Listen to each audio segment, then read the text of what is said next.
Vamos a recibir con mucho gusto a Conrado Rodríguez, es diputado del Partido Colorado. Conrado, bienvenido. Buenas tardes, muchas gracias por la invitación, un gusto. Lo hemos invitado por un tema puntual, pero como se planteó lo que se planteó, quiero arrancar al revés, porque imagino que vos tenés claro o clara la anécdota de 1980, porque vieron que ahora lo que se está pidiendo son las actas que se llevan los delegados, que allá les llaman testigos. Bueno, muchos testigos no pudieron estar allí. María Corina Machado dice que transmitió a los grandes líderes del mundo el 70% de las actas que ellos tienen. Lo que acá los canales de televisión hacemos, que la gente dice, ay, otra vez lo mismo, pero la gente lo pide, ¿qué hacemos acá los canales? Mostramos el primer voto y lo que va apoyando la gente. Eso no se vio nada. La única imagen que hay es un video celular, un señor que está en una mesa que pone unos papelitos. Perdón, Miguel, sí. Y lo del 80% que se anunció a medianoche, que es escrutado... Y quedó ahí. Y quedó ahí. ¿Sigue siendo esa cifra? O sea, del 80 al 100, no sé qué pasó. No, y además y tampoco ni hablar las actas. ayer ya fue proclamado presidente sin que haya un segundo escrutinio, un recuento, en fin. Pero yo le decía a Conrado, yo creo que vos tenés clara la anécdota de la Corte Electoral en el 80, ¿no? Cuando aquella consulta decía sí, no, que terminó ganando el no, diciéndole no a la Constitución que quería imponer en la Aclaro que obviamente que es por referencias, incluso de los protagonistas. Me lo dijo un cura el otro día cuando hablaba de Jesucristo en la iglesia, me dijo, miren que es por referencia. Porque la gente que nos mira a veces... No, puedes pensar que yo tengo no sé cuántos años, yo nací en el año 80. Mirá que cuando el golpe militar yo tenía 15 y capaz que Alberto tenía un poco más, 14, y me dice, ustedes no pueden hablar porque no eran nacidos, eran muy chicos. Y yo vengo de la iglesia, el cura me estaba hablando de Jesucristo y digo, estamos todos locos. Por eso él va a hablar por referencia, pero sé que la No, pero clara... la referencia directa porque tuve la oportunidad de hablar muchas veces con el doctor Carlos Urruti, quien... era el secretario letrado en ese momento. Era secretario letrado en aquel momento. 1980. Tuvo una carrera importantísima en la Corte Electoral, entró de cadete con 16 años y terminó como presidente de la Corte Electoral. Y hablando con don Carlos y teniendo también ahí referencias sobre el episodio, el propio Carlos Urruti fue el que le dijo al presidente de aquel momento de la Corte Electoral, Nicolás Storace, que era muy importante que se le entregara la cuarta acta a los partidos políticos. Recordemos, cuando se hacen las actas hay una copia que se le da a los partidos políticos, al delegado que está en la mesa, para que pueda cotejar justamente cuál es el resultado. Y esa cuarta acta, obviamente, era la garantía fundamental para los partidos políticos de que la dictadura no había hecho trampa y que iba a respetar el resultado. Y eso fue muy importante. Luego, en principio la acta capaz que te decía que había ganado el sí, pero no fue el caso, ¿no? Hay que decir que pudieron convencer a las autoridades de la dictadura en aquel momento, y fue así, ¿no? Entonces ahora cuando se reclaman las actas, tiene justamente esa importancia de poder cotejar qué fue lo que pasó. Y esto del... Tú hablabas del 80%. Yo leía hace un rato a la prensa, el senador Caggiani salió a decir que la elección todavía no había terminado, ¿no? Como si la elección todavía se siguen contando e incluso emitiendo votos. La elección terminó el domingo. Y lo increíble es que el CNE emitió un veredicto, una proclamación con el 80% supuestamente escrutado, ¿no? Esto es impensable aquí en Uruguay o en el mundo entero. O sea, un juez, ¿no? En este caso la Corte Electoral, tiene que decir que ganó tal persona cuando efectivamente ganó y cuando se terminaron de contar todos los votos. No se puede entrar al CNE todavía a la página, ¿no? Yo hasta hace poco rato... No, lo del CNE es una vergüenza y todos sabemos que está totalmente cooptado por el chavismo, por Maduro. Por lo tanto, no existían garantías. El proceso electoral de Venezuela no ofrece garantías. Muy al contrario a lo que dicen algunos dirigentes del Frente Amplio, que en estas últimas horas han dicho que cuenta con todas las garantías y que es ejemplar, ¿no? El propio MLN, que saca un comunicado, a mi juicio... Ayer Fernando Pereira dijo es un problema del MLN, hoy acá esto salió por unanimidad, lo que resolvieron ayer. Está bien, pero dice acto eleccionario ejemplar, sí, ¿no? Sí. Con todo lo que estamos viendo y lamentablemente lo que estamos viendo en estas últimas horas, ¿no? Gente que está siendo secuestrada, dirigentes políticos que se los están llevando, se los ponen arriba de los autos y se los llevan. Realmente la situación de Venezuela es muy complicada. Mañana va a estar Nicolás Viera con nosotros, es diputado del Frente Amplio, es el responsable del área de Asuntos Internacionales del Frente Amplio, integra la comisión además del Parlamento, así que van a tener la palabra de Viera, digo porque para tener la palabra también de un dirigente del Frente Amplio. La invitación a Conrado Rodríguez viene, se me salta, viene concretamente por un proyecto de ley que tiene unos cuantos años, 7, 8 concretamente me parece, ahora me va a ayudar él, derecho al subsidio de cargos políticos y de particular confianza, algo que se reedita con estos hechos de Artigas y que seguramente muchos recuerdan por lo que fue la renuncia de Sendik y cómo fue el proceso del marcador. De Sendik no lo pide enseguida, lo pide... quiero arrancar por ahí, a ver, ¿cómo fue la jugada de Sendik? ¿Ustedes se acuerdan? ¿No? ¿Cómo fue la jugada de Sendik? Sí, bueno, justamente nosotros presentamos el proyecto de ley en la anterior legislatura, en el año 2017, a raíz de la renuncia del ex vicepresidente Raúl Sendik. Cuando él renuncia, él en la renuncia también pide el subsidio, ahí se armó un lío bastante grande. Él luego, por vía administrativa, retira esa solicitud de subsidio. Antes de que la retirara, tanto quien era diputado en aquel momento, Pablo Iturralde, como quien les habla, presentamos recursos administrativos para que eso no se diera. Luego él retira la solicitud de subsidio. Y lo que sucedió fue que cuando termina el mandato, él ya no era vicepresidente, cuando terminó el mandato, se presentó ante el Senado de la República pidiendo el subsidio. En aquel momento quien presidía... ¿Pero no se presentó a fines de febrero, a poco de que asumiera el otro gobierno? Exacto, se presentó... todo en receso. El 18, la resolución es del 18 de febrero, 18 de febrero del 2020. Quien firma esa autorización es el expresidente José Mujica, porque era el senador más votado, del lema más votado. Aún había asumido la vicepresidenta Beatriz Argimón, y se le otorga el subsidio. Nosotros presentamos ese proyecto en el 2017, no tuvo andamiento, no fue tratado en la comisión respectiva, las mayorías que estaban entonces no lo quisieron tratar, justamente por miedo a que esto del caso Sendik terminara justamente en quitarle ese subsidio. Y viene esta legislatura y nosotros volvemos a presentar el proyecto de ley, porque justamente, primero, la legislación tiene un vacío.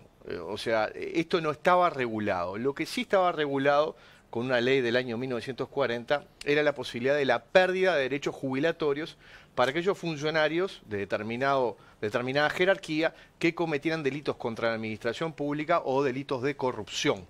Eso sí estaba legislado, no el tema del subsidio. Es cierto, el subsidio... que a Gregorio Álvarez le siguieron pagando hasta el último día de su vida la jubilación por presidente, que presidente no fue nunca, ¿no? Presidente de facto. Todo sí, caso, sí, digamos, detentando el poder, con detentar en su máxima expresión, ¿no? Sí, sí. Y entonces que pasan que había seguido cobrando siempre. Suceden esas no lo sé, no lo tengo esas aberraciones, suceden esas aberraciones. En el caso puntual es que no estaba legislado, y es por esto que nosotros volvimos a presentar el proyecto de ley en esta legislatura. Fue aprobado por unanimidad, o sea, todas las bancadas parlamentarias estuvieron de acuerdo con el mismo, se aprobó en la comisión respectiva, luego pasó al plenario de la Cámara, todos los partidos votaron, y luego pasó al Senado. Esto pasó en diciembre del año pasado. Nosotros pensábamos que iba a tener una rápida discusión y resolución como se había dado en diputados, que la verdad que nadie presentó ningún tipo de objeciones. Hasta es más, consultamos con algunos constitucionalistas, estuvieron todos de acuerdo, o sea, no había objeciones. Y bueno, ahora sucede estos episodios del departamento de Artigas, y en la medida de que el proyecto de ley no estaba siendo tratado en el Senado, nosotros lo que hicimos fue pedir públicamente que el Senado de la República trate el proyecto de ley. Porque obviamente ahora ocurren estos hechos, pueden ocurrir en el futuro, o capaz que están ocurriendo, ¿no? Esto nunca se sabe, y es bueno legislar en esta materia. Porque este proyecto de ley lo que hace es defender a los buenos funcionarios. Si existe un subsidio, que mucha gente puede decir no deberían de existir, si existe un subsidio es para aquellos que realizaron su tarea de manera adecuada, que lo hicieron de buena forma, que cumplieron con la ética de la función pública. Y no que para dejaron, aquellos que... dejaron todas sus actividades particulares, porque a veces no se entiende eso, sino solo los que tienen mucha plata podrían ser políticos. Porque el otro dejó todo, y bueno, antes era un desastre, antes era de por vida el subsidio, después fue de 3 años, ahora bajó a 1 año. Digo, antes los funcionarios de cargos de particular confianza en las intendencias se jubilaban de por vida de eso y seguían siendo abogados, escribanos, contadores. Eso se ha ido mejorando. Pero un subsidio le tenés que dar al que se metió de lleno ahí, dejó todo Bueno, ese Alguien dirá, ese bueno, es el dale sentido. 6 meses como a todo el mundo de seguro de paro. Puede ser también, se lo pueden seguir bajando. Pero tiene que haber un subsidio. Es una opinión, obviamente. El sentido de la creación del subsidio es ese, el que decís tú, Miguel, justamente ante la eventualidad de la inactividad de un momento al otro, y para quien ejerció la función pública de manera justamente adecuada y con responsabilidad, y que tuvo que dejar todas sus actividades para poder ejercer esa actividad. Entonces, lo que sí no puede pasar es que un funcionario que termina siendo condenado, como pasó con Sendiki, como pasó en estos casos, con delitos contra la administración pública, con delitos de corrupción, termine siendo de alguna manera premiado con un subsidio. No entra en la lógica de absolutamente nadie. ¿Cómo sería el mecanismo legal en el Parlamento? ¿Tiene que algún senador de tu partido, por ejemplo, del Partido Colorado, lo tiene que poner arriba de la mesa de nuevo, la Comisión de Constitución? ¿Cómo es eso? Bueno, lo que se dio ahora, a partir de todos estos episodios, yo me comuniqué con el senador Pablo Lanz, de nuestro partido, hablé con él, estuvo totalmente de acuerdo. En la primera sesión de la Comisión de Constitución y Legislación del Senado, pidió que se tratara el proyecto. Ayer tuve una comunicación con la senadora Carmen Aciaín, del Partido Nacional. Lo que ella me dijo fue que esto lo van a tratar en la primera sesión de ahora. Creo que en el día de hoy se trataría en la comisión y luego para ser llevado al plenario. Así que digo, el proyecto entiendo yo que se va a aprobar. Y le puedo preguntar algo yo más si quieren. No, yo creo que es muy buena esta iniciativa, Claro, creo que tendría que seguir rápidamente. No se entiende, pero quiero aprovechar en otra cosa que no se entiende, y me he permitido preguntarle a varios legisladores, y las respuestas que me han dado la verdad que han sido tristísimas. Hay una ley aprobada por mayoría, no, por unanimidad, que señala que en el ingreso en los puestos en la actividad pública, el 4% tiene que ir a las personas con discapacidad.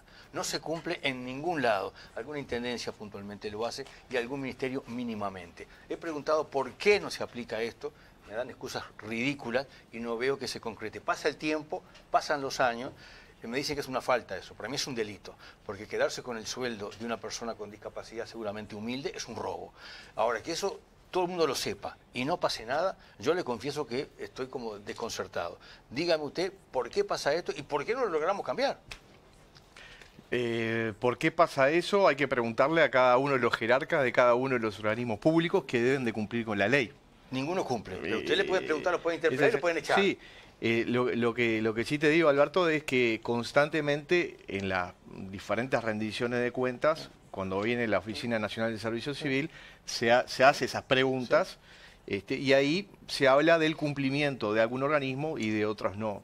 Casi y ninguno. Eso queda ahí. Casi ninguno, y eso diputado. es cierto, eso... Lo he seguido muy de cerca. Eso es cierto, y no tengo eso nadie queda ahí. que se entienda, porque cuando se habla de sensibilidad social, no es preocuparse por un discapacitado cuando uno tiene un discapacitado en la familia. Es cuando alguien se preocupa por algo que siente que debe preocuparse porque es una injusticia atroz que se comete. Yo no tengo a nadie en mi entorno con una discapacidad, pero siempre me he preocupado por este tema porque veo que son siempre postergados y no entiendo por qué. Y es fundamental la inserción laboral, Claro, de estos uruguayos que en definitiva no tienen un sustento, la familia se le hace muy cuesta arriba poder ayudarlos.